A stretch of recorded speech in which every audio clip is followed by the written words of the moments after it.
सर्वांना माझा नमस्कार. आज जागतिक महिला दिन दरवर्षी 8 मार्च रोजी साजरा केला जातो. महिलांच्या सामाजिक, आर्थिक, सांस्कृतिक आणि राजकीय यशाचा सन्मान करण्यासह लैंगिक समानता, सक्षमीकरण, हक्कासाठी जनजागृती करणे तसेच महिलांवरील अत्याचार विरोधी लढ्यासाठी हा दिवस महत्त्वाचा आहे. 18व्या शतकाच्या सुरुवातीला कामगार चळवळीतून याची सुरुवात झालेली आहे.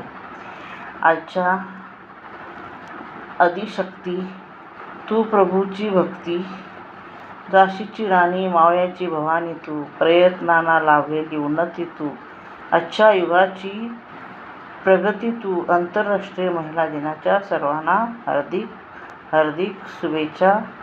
सर्वांना नमस्कार. धन्यवाद.